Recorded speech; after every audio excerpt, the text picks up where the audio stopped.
نمی شود. دیگری گفت مثل تو بیریخت و بدقیافه نیستیم. ماهی گفت من هیچ خیال نمی کردم شما اینقدر خودپسند باشید. من شما را می بخشم چون این حرفها را از روی نادانی می زنید. کفچه ماهی ها یک صدا گفتن یعنی ما نادانیم؟ ماهی گفت اگر نادان نبودید می دانستید در دنیا خیلی های دیگر هم هستند که ریختشان برای خودشان خیلی خوشایند.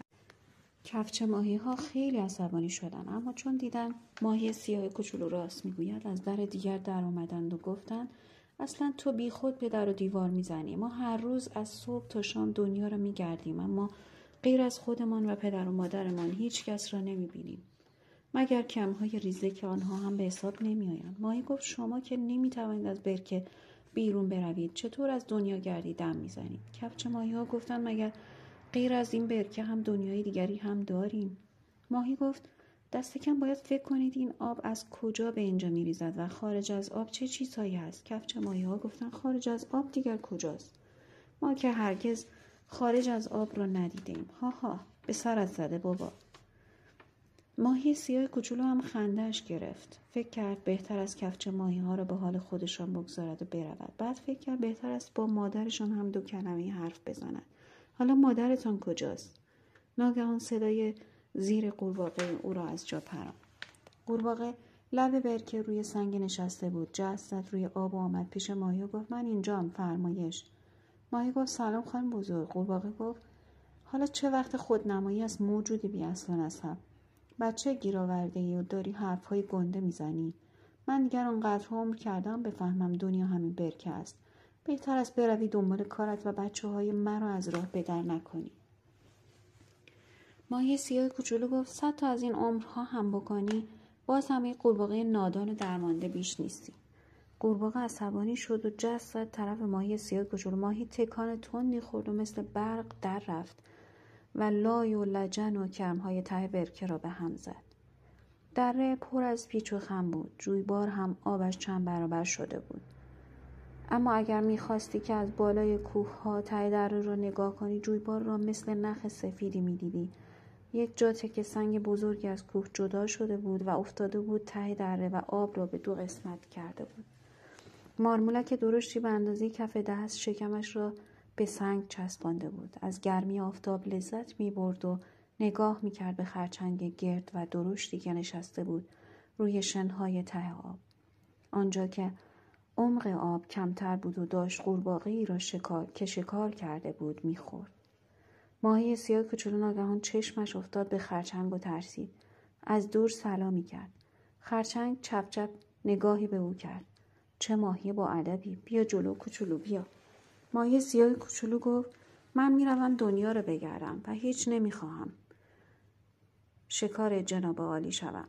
خرچنگ گفت تو چرا انقدر بدبین و ترسویی ماهی کوچولو؟ ماهی گفت من نه بدبینم نه ترسو. من هر چرا که چشمم میبیند و عقلم میگوید به زبان میآورم. خرچنگ گفت خب بفرمایید ببینم چشم شما چه دید و عقلتان چه گفت که خیال کردید ما میخواهیم شما را شکار کنیم. ماهی گفت دیگر خودت را به آن راه نزن. خرچنگ گفت منظورت قورباغه است؟ تو هم که پاک بچه شدی بابا. من با قورباغه ها لجم. برای همین شکارشان میکنم. میدانی اینها خیال میکنن تنها موجود دنیا هستند و خوشبخت هم هستند. و من میخواهم بهشان بفهمانم که دنیا واقعا دست کیست. پس تو دیگر نترس جانم، بیا جلو بیا. خرچنگ این حرفها رو گفت و پسکی راه افتاد طرف ماهی کوچولو. آنقدر خنده‌دار راه میرفت که ماهی بی اختیار خندش گرفت و گفت بیچاره تو که هنوز راه رفتن بلد نیستی، از کجا میدانی دنیا دست کیست؟ ماهی سیاه از خرچنگ فاصله گرفت. سایه‌ای بر آب افتاد و ناگهان ضربه محکمی خرچنگ را توی شنها فرو برد. مارمولک از قیافه خرچنگ چنان خنده‌اش گرفت که لیز خورد و نزدیک بود خودش هم بیفتد توی آب. خرچنگ دیگر نتوانست بیرون بیاید. ماهی سیاه کوچولو دید پسر بچه چوپانی لب آب ایستاده و به او و خرچنگ نگاه می‌کند. یک گله بز و گوسفند به آب نزدیک شدند و پوزه هایشان را در آب فرو بردند. صدای معمع و بعبع دره را پر کرده بود. ماهی سیاه کوچولو آنقدر صبر کرد تا بزها و گوسفندها آبشان را خوردند و رفتند. آن وقت مارمولک را صدا زد و گفت مارمولک جان، من ماهی سیاه کوچولی هستم که میروم آخر جویبار را پیدا کنم. فکر میکنم تو جانور عاقل و دانایی باشی. این است که میخواهم چیزی از تو بپرسم. مارمولک گفت هر چه میخواهی بپرس. ماهی سیاه کوچولو گفت در راه مرا خیلی از مرغ سقا و اره ماهی و پرنده ماهی خار میترساندن. اگر تو چیزی درباره اینها میدانی به من بگو. مارمولک گفت اره ماهی و پرنده ماهی خار این طرف ها پیدایشان نمی شود. مخصوصاً اره ماهی که توی دریا زندگی می کنند. اما سقاک همین پایین هم ممکن است باشد. مبادا فریبش را بخوری و توی کیسهش بروی. ماهی سیاه کوچولو گفت چه کیسه ای؟ مارمولک گفت مرغ سقا زیر گردنش کیسه ای دارد که خیلی آب می گیرد. او در آب شنا می کند و گاهی ماهی ها ندانسته وارد کیسه او می شوند و یک راست می روند توی شکمش. البته اگر مرغ سقا گرسنه‌اش نباشد ماهی ها را در همان کیسه ذخیره می کند که بعداً بخورد. ماهی سیاه کوچولو گفت حالا اگر ماهی وارد کیسه شد دیگر راه بیرون آمدن ندارد؟